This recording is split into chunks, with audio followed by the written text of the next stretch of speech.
তা এখন আমি দেখাবো আমাদের ওয়েবসাইটে কিভাবে পোস্ট করতে হবে। তো ইমেইল যারা দিয়েছিল সবাইকে আমি অ্যাপ্রুভ করে দিয়েছি, ইনভাইট দিয়েছি। তো প্রথমে যারা ইমেইল দিয়েছে তাদের মেইলে ইনভাইট দেওয়ার পরে তাদের মেইলে এরকম একটা মেইল আসবে। মেইলটা আমরা ওপেন করতেছি। মেইল করলে এখানে এরকম একটা মেইল দেখা যাবে। এখানে আমন্ত্রণ গ্রহণ করুন, ইংরেজিতেও থাকতে পারে অ্যাকসেপ্ট ইনভাইট। এখানে ক্লিক করতে হবে। এখানে ক্লিক করলে আমাদের মূল যে ওয়েবসাইট আছে সেখানে নিয়ে যাবে। নিয়ে গেলে অ্যাকসেপ্ট ইনভাইটেশন এখানে ক্লিক করতে হবে। তো অ্যাকসেপ্ট ইনভাইটেশন বাটনে ক্লিক করার পরে এরকম একটা পেজ আসবে। এখানে নিজের নাম দিতে হবে। তো আমি আমার নামটা দিয়ে দিচ্ছি।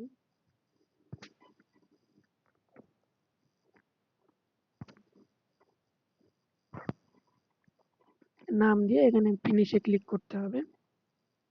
করলে আমার একটা অ্যাকাউন্ট ক্রিয়েট হয়ে যাবে। যে অ্যাকাউন্টের মাধ্যমে আমরা পোস্ট দিতে পারবো।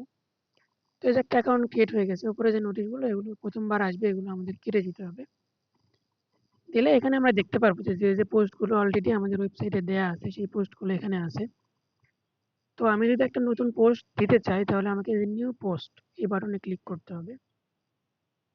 করলে এরকম একটা পেজ আসবে, এখানে আমাদের পোস্টটা দিতে হবে। তো সর্বপ্রথম পোস্ট দেওয়ার জন্য আমাদের পোস্টের টাইটেল, এখানে আমাদের টাইটেলটা লিখতে হবে। তো আমরা এখানে যে কোনো একটা টাইটেল লিখতে পারি।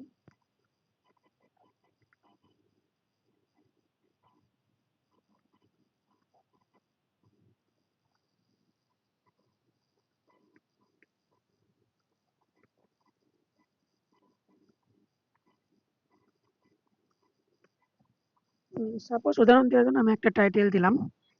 তো এখানে একটা সেই রিলেটেড ছবি দিতে হবে। ছবি দেওয়ার জন্য আমাদের এই যে এখানে অনেকগুলো বাটন আছে। তার মধ্যে এখানে ইনসার্ট ইমেজ বাটন, এখানে ক্লিক করে আমাদের আপলোড ফ্রম কম্পিউটার, এখান থেকে একটা কম্পিউটার থেকে আমরা ছবি আপলোড দিব। তো এখানে দিলে আপলোড বাটনটা এখানে আসবে। তো আমার নেট স্লো হওয়ার কারণে একটু আস্তে আস্তে কাজ হচ্ছে। তো এটা দ্রুতই চলে আসবে নেট ভালো থাকলে। তো এই যে আমাদের এখানে ব্রাউজ চলে আসছে, ব্রাউজে আমরা ক্লিক করব। করলে আমাদের কম্পিউটারের যে ফোল্ডারটা আছে সেখানে নিয়ে যাবে। সেখান থেকে আমরা যে কোনো একটা ছবি এখান থেকে আপলোড দিয়ে দিলাম। ছবিটা আপলোড হচ্ছে। তো এখানে আমাদের ছবিটা আপলোড হয়ে গেছে। এখানে আমরা ক্লিক করে ছবিটা এক্সট্রা লার্জে ক্লিক করলে আমাদের পুরো স্ক্রিন জুড়ে ছবিটা চলে আসবে। তো আমাদের ছবিটা এখানে আপলোড করা হয়ে গেল। এখন ছবির নিচে আমাদের মেইন যে লেখা সেটা দিতে হবে। তো এটার জন্য আমরা ছবির নিচে লেখার জায়গায় এখানে আসবো। এখানে আমরা যে কোনো পোস্ট লিখতে পারি, অথবা আমাদের কোনো পোস্ট থাকলে সেটা আমরা কপি করেও এখানে দিতে পারি। যেমন আমার কাছে এখানে একটা লেখা আছে, এই লেখাটা আমি যদি কপি করে দিতে চাই, এটুকু আমি কপি করে দিতে চাইলাম। তাহলে এখানে এসে নিচে এসে জাস্ট এখানে লেখাটা আমি পেস্ট করে দিলাম। এখানে আমাদের টাইটেল থাকলো, এখানে ছবি থাকলো, তার নিচে আমাদের লেখাটা থাকলো।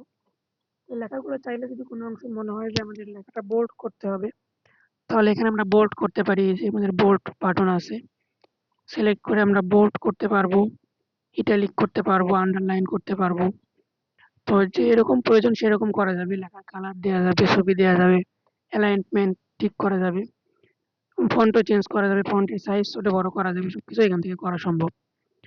তো এটা করার পরে আমাদের এখানে আছে হচ্ছে লেবেল। এখানে গিয়ে আমরা একটা লেবেল দিতে হবে যে আমরা লেখাটা মতামত দিব, না কবিতা দিব, না কি ইভেন্ট দিব। এখানে এগুলো থাকবে, এখান থেকে সিলেক্ট করতে হবে। আমি ধরলাম যে আমার এই লেখাটা আমি সাপোজ ধরলাম আমি মতামত হিসেবে দিচ্ছি। তাহলে এখানে মতামত আমরা সিলেক্ট করব। এটা কবিতা, গল্প যে কোনো কিছু হতে পারে, সবগুলো অপশন নিচে আসবে। এখান থেকে লেখাটার যে ক্যাটাগরিতে পড়ে সেটা সিলেক্ট করতে হবে। এবং এখানে লেখা আছে সার্চ ডেসক্রিপশন, এখানে গিয়ে আমরা আমাদের লেখার প্রথম কিছু অংশ আমরা দিতে পারি।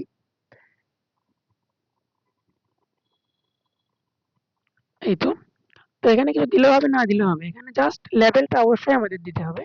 লেবেল না দিলে আমাদের ওয়েবসাইটে লেখাটা খুঁজে পাওয়া কঠিন হয়ে যাবে। লেবেলটা অবশ্যই দিতে হবে, আর বাকিগুলো দেওয়ার দরকার নেই। শুধুমাত্র সার্চ ডেসক্রিপশনটা দিতে চাইলে দেওয়া যাবে, না দিলে না দিলেও সমস্যা নেই। তাহলে এখন মূল কথা হচ্ছে আমাদের ছবি দিতে হবে, লেখা দিতে হবে, লেখা ডিজাইন যেরকম করার দরকার সেরকম করতে হবে। আর এই পাশ থেকে আমাদের লেভেলটা অবশ্যই দিতে হবে, আর বাকিগুলো আমাদের কোনোভাবে দেওয়া যাবে না। শুধুমাত্র সার্চ ডিসক্রিপশনটা ইচ্ছা করলে দেওয়া যাবে, না হলে না দিলেও হবে। তো এভাবে আমাদের লেখা আপলোড করে আমরা পাবলিশ বাটনে ক্লিক করে কনফার্ম করে দিতে হবে। কনফার্ম করলে লেখাটা আমাদের ওয়েবসাইটে পোস্ট হয়ে গেছে। তো আমরা ওয়েবসাইটে যদি যাই তাহলে এটা আমরা দেখতে পারবো। যেমন এই যে আমাদের ওয়েবসাইটটা এরকম ছিল, আমি এখন রিফ্রেশ করি। রিফ্রেশ করে দেখতে পাবো আমাদের এই লেখাটা এখানে চলে আসছে। এখানে ক্লিক করে আমরা লেখাটা দেখতে পাবো। এখানে যা আমরা পোস্ট দিয়েছি সেটা চলে আসছে। ক্যাটাগরিতে মতামত আমি সিলেক্ট করেছিলাম, মতামতটা এখানে চলে আসছে। এবং এই যে মতামত এখানে ক্লিক করলেও সবগুলো লেখার সাথে এই লেখাটাও আমাদের চলে আসবে। তো এইভাবে আমাদের ওয়েবসাইটে যাদের মেইল ইনভাইট দিয়েছি সবাই লেখা পোস্ট করতে পারবে আরকি।